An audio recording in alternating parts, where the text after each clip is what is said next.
বন্ধুরা সবাই ভালো আছেন তো? চলে এসেছি আর একটা নতুন রেসিপি নিয়ে। এই রেসিপি বানানোর জন্য এখানে আমি কুমড়োর শাকগুলো ঠিক এইরকম করে কেটে নিয়েছি আর ডাঁটাগুলো এরকম করে আলাদা করে রেখেছি। এবার আমি এই শাকগুলো ধুয়ে নেব। এখন আমি কড়াইয়ে ছোটো এক বাটি সরিষার তেল দিলাম।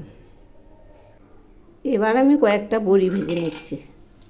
এই বড়িগুলো লাল করে ভেজে নেব। বড়ি ভাজা হয়ে গেছে, এগুলি নামিয়ে নিচ্ছি।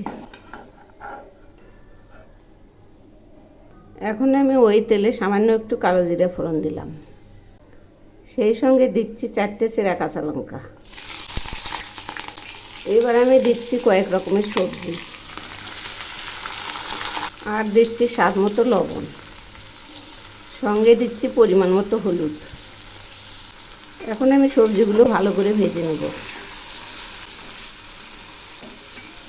এই সবজিগুলোর মধ্যে আছে আলু, বেগুন, ঝিঙে, পটল আর কুমড়োর ডাঁটা। এগুলি একসঙ্গে ভেজে নিচ্ছি।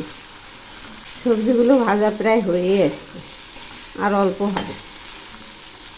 এবার আমি এর মধ্যে দিচ্ছি একটা টমেটো পেস্ট।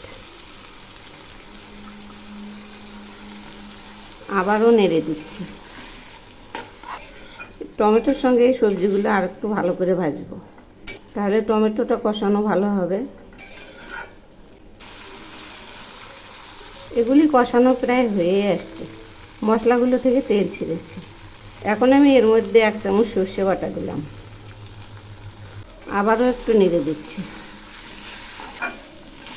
এই সর্ষেগুলো একটু হালকা করে ভেজে নেব। মনে হচ্ছে এইরকমই খাওয়া যাবে, একদম চচ্চড়ির মতন হয়েছে। মশলা কষানো হয়ে গেছে। এই যে দেখুন, মশলাগুলো থেকে তেল ছেড়েছে। এবার আমি এর মধ্যে শাকগুলো দিয়ে দিচ্ছি। এখন আমি এগুলি নেড়ে দিচ্ছি। নিরামিষ এই রান্নাটাও খেতে দারুণ লাগে। দেখুন, শাকগুলো থেকে একটু একটু জল বেরিয়েছে। এই শাকগুলো কিন্তু আমি খুব একটা ভাজবো না, হালকা ভেজে নেব। মশলা কষানো তো হয়েই গেছে। এবার আমি এর মধ্যে জল দিলাম, একটু নেড়ে দিচ্ছি। এবার আমি এর মধ্যে বড়িগুলো দিয়ে দিচ্ছি, আর সেই সঙ্গে দিচ্ছি 1 চামচ চিনি। আবারও একটু নেড়ে দিচ্ছি। এই রান্নাটা একটু ঝাল ঝাল মিষ্টি মিষ্টি হবে, তাহলে খেতে টেস্ট পাবে। এই রান্নাটা আরও কিছুক্ষণ ফুটবে, একদম এই ঝোলগুলো মাখা মাখা হয়ে যাবে। রান্নাটা প্রায় হয়েই আসছে, আর একটু ফোটাবো। রান্নাটা এখন হয়ে গেছে। এই যে দেখুন, এইরকম হয়েছে। এগুলি নামানোর পর আরেকটু মাখা মাখা হবে, কারণ এর মধ্যে বড়ি আছে, বড়ি রস টেনে নেবে। এবার আমি নেড়ে চেড়ে নামাবো। এই যে রান্নাটা নামিয়েছি, দেখুন না কত সুন্দর হয়েছে। যদি আমার এই রেসিপি আপনাদের ভালো লেগে থাকে, তাহলে এভাবে একবার বানিয়ে খেয়ে দেখবেন, অপূর্ব স্বাদ।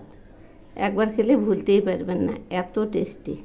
নিরামিষের দিনে এইরকম রেসিপি থাকলে আর কোনো কিছুরই প্রয়োজন হবে না।